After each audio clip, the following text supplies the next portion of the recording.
Shalom teman-temanku terkasih di dalam Yesus Kristus. Teman-teman, kali ini masih edisi menanggapi statement-statement dari Kak Yusi ya.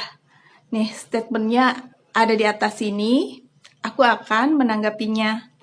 Sebelumnya, saya minta maaf ya Kak Yusi, saya menanggapinya, persepsi saya sebagai seorang murtadin, sebagai seorang yang sudah mengenal Tuhan Yesus, mengenal ajaran Tuhan Yesus, oke?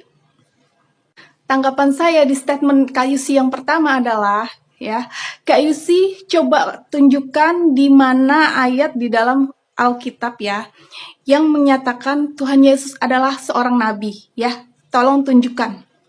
Karena bagi saya Kak Yusi, Tuhan Yesus adalah guru besar, imam besar, raja di atas segala raja, tabib ajaib, juru selamat dunia, Bapa yang kekal, Allah yang benar, Allah yang sejati, dan teladan sempurna ya. Kalau Kak Yusi cermat ya, dulu sering baca Alkitab, pasti Kak Yusi akan mendapati bahwa Tuhan Yesus itu sungguh sempurna. Seluruh ajarannya ya, karena kesempurnaan hanya milik Allah dan Tuhan Yesus itu adalah Allah, oke? Dan statement nomor 2, aduh Kak Yusi, kok Kak Yusi tega sih sama diri Kak Yusi sendiri, begitu menonjolkan ketidaktahuan Kak Yusi akan isi Alkitab loh. Karena konteks dari Yesaya 43 adalah Allah adalah satu-satunya penebus. Nah, kamu paham nggak garis besar dari makna kata penebus? Jadi, secara garis besar dari pasal 33 ayat 1 sampai 28 yang Kak Yusi ambil adalah bicara tentang juru selamat. Terlebih di ayatnya yang ke-11 Kak Yusi udah baca kan? Dan di ayatnya yang ke-12 Allah Yahweh sendiri berkata bahwa dia sendiri yang akan memberitahukan, menyelamatkan, dan mengabarkan. Dan semua itu ada di kitab perjanjian baru ya, bahwa Tuhan Yesus sendiri yang akan memberitahukan, menyelamatkan, dan mengabarkan. Nih ayatnya ya Kak Yusi. Dan statement nomor 3 adalah, Kak Yusi kami sangat paham benar akan ketauhidan ya. Baca Yohanes 30 ayat 10. Oke? Dan statement nomor 4 adalah, dan menurut kami yang menjadi jurang antara kami dan Kak Yusi adalah, bahwa Kak Yusi menyamakan seorang nabi dengan Tuhan kami ya. Sangat berbeda. Statement nomor 5, Kak Yusi banyak sekali dalil-dalil tentang keilahian Tuhan Yesus nih ya. Baca Kak Yusi. Kak Yusi, statement nomor 6, firman Yesus yang menghakimi, artinya firman Allah yang menghakimi. Yesus adalah Allah. Baik, sebenarnya bukan kurang jelas ya, cuman di sini aku ingin memperbaiki kata atau posisi Yesus yang sebenarnya gitu loh.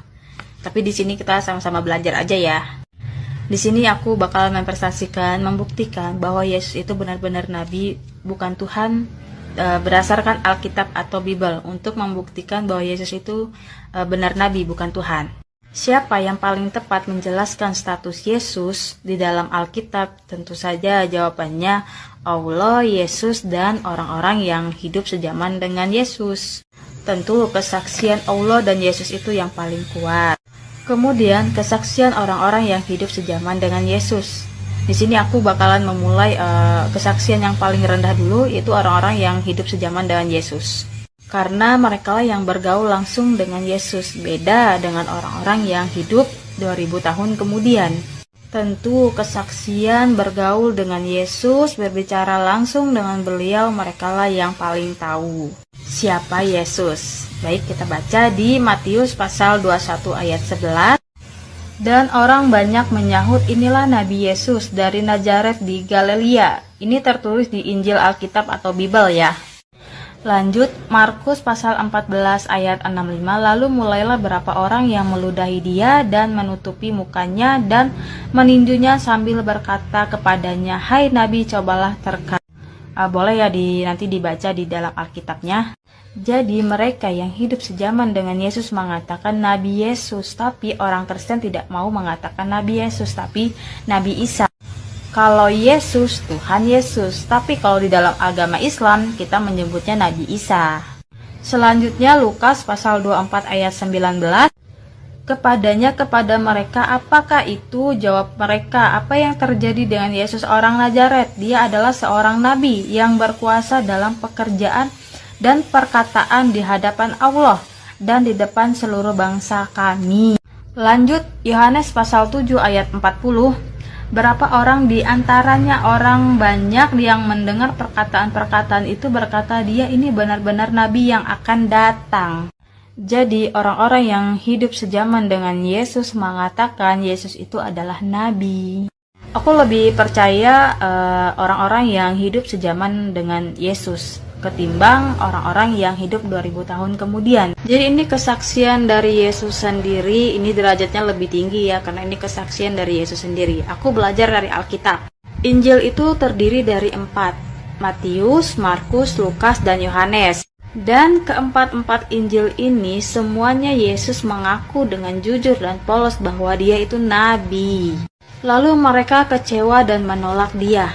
Kita baca ayatnya. Di Matius pasal 13 ayat 27, lalu mereka kecewa dan menolak dia. Maka Yesus berkata kepada mereka, seorang nabi dihormati di mana-mana, kecuali di tempat asalnya sendiri dan di rumahnya. Yesus sendiri berkata bahwa seorang nabi dihormati di mana-mana, kecuali di tempat asalnya sendiri dan di rumahnya. Markus pasal 6 ayat 4, Lukas pasal 4 ayat 24, Yohanes pasal 4 ayat 44. Ini bunyinya hampir sama aja, kalau mau tinggal baca. Jadi Yesus sendiri memberi kesaksian dia nabi.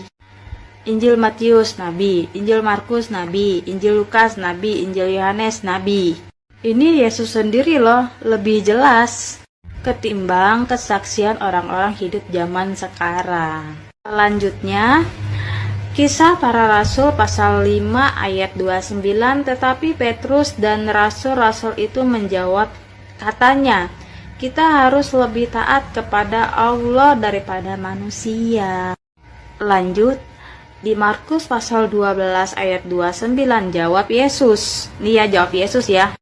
Hukum yang terutama ialah, dengarlah wahai orang Israel, Tuhan Allah kita Tuhan itu Esa. Ini jawab Yesus nih. Yang mengatakan Yesus Tuhan itu Paulus. Seharusnya yang berhak mengatakan itu Yesus sendiri. Dalilnya di mana? Nih kita baca di Kisah Para Rasul pasal 2 ayat 26. Jadi seluruh kaum Israel bahwa Allah telah membuat Yesus yang kamu salib itu menjadi Tuhan dan Kristus. Kemudian di Filipi pasal 2 ayat 11, dan segala lidah mengaku Yesus Kristus adalah Tuhan bagi kemuliaan Allah Bapa. Tentu kita lebih taat kepada Allah daripada manusia.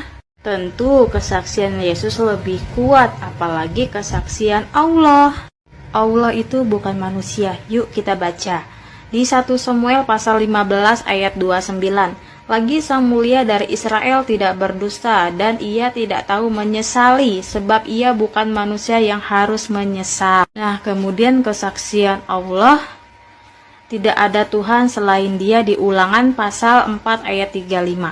Kita baca, engkau diberi melihatnya untuk mengetahui bahwa Tuhanlah Allah, tidak ada yang lain kecuali dia, di Ulangan pasal 4 ayat 39. Ulangan pasal 6 ayat 4.